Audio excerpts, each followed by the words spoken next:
Et ici, pour voir, vous pouvez voir, par exemple, ici, c'est ma machine de soutien qui est, que je peux dire qui m'appartient, moi, le technicien. Et puis, ici, c'est la machine distante que j'ai nommé machine cliente.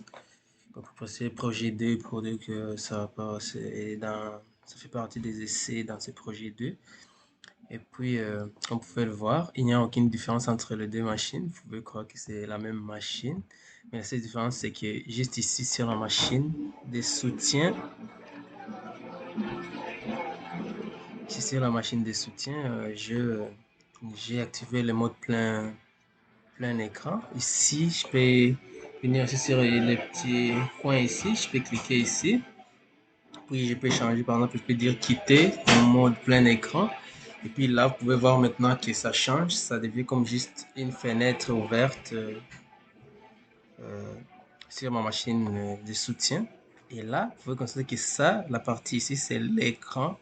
Là où j'ai accès direct à la machine cliente qui est ici. Vous pouvez voir vraiment, c'est la même chose. Et puis, pour bien le voir, je peux juste essayer de taper quelque chose ici. Par exemple, je peux me dire, OK. Je peux me dire, OK. Par exemple, OK, j'ai dit, par exemple, bon,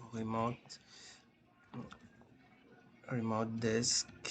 Mais avant même de terminer, vous pouvez voir directement que c'est la même chose qui s'écrit sur ma machine cliente ici.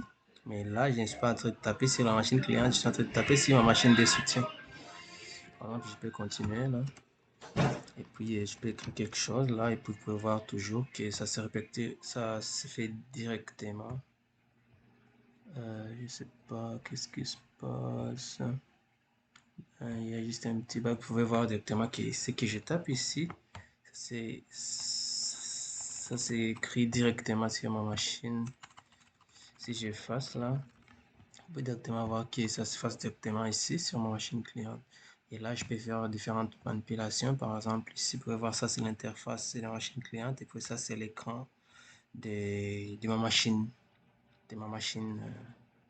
Et puis là, je peux faire, par exemple, entrer le gestionnaire de fichiers, je peux ouvrir des choses, par exemple, téléchargement, je peux voir tout ce qu'il y a. Et puis si je vais sur la machine cliente, vous allez voir c'est la page qui s'est ouverte de l'autre côté. Alors, c'est ça.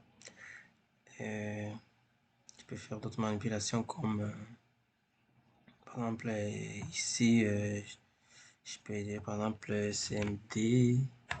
Je fais entrer, je peux faire par exemple, pour vérifier par exemple configuration réseau, je peux config /all, je peux afficher les informations, comme vous pouvez le voir.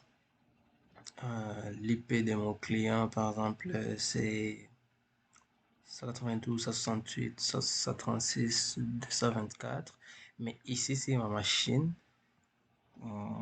propre, vous pouvez voir ici c'est vraiment différent, ici c'est 225, mais pour mon client, c'est 224. Et puis, si je vais sur ma machine cliente, vous pouvez le remarquer, la même page s'affiche. Attendez un peu, je ne sais pas qu'est-ce qui se passe, mais je pense que ça va être mieux. Vous pouvez voir ici, ça c'est l'écran de ma machine cliente. Tout ce que j'ai fait sur ma machine à distance, ça se répercute directement sur ma machine cliente. Vous pouvez voir ici, la même chose. La fenêtre ici, elle est directement ouverte parce que c'est comme si je manipule à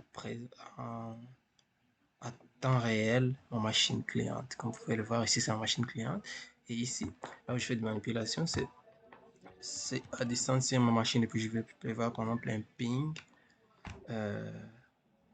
Comme ils sont connectés sur le même réseau ici, le même réseau. Vous pouvez remarquer si je fais par exemple un ping 92.68.36. Là, je vais essayer de pinguer ma machine. 225, je fais Enter. En fait, vous pouvez voir par exemple,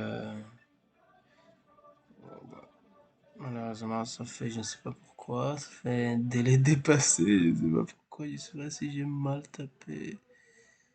Bon, je ne sais pas vraiment pourquoi, mais si vous pouvez voir, ici c'est sur ma machine, ici c'est sur ma machine, et puis si je vérifie ici, vous voyez la même chose c'est fait sur ma machine cliente. C'est-à-dire que je suis en train de la manipuler à distance sans problème.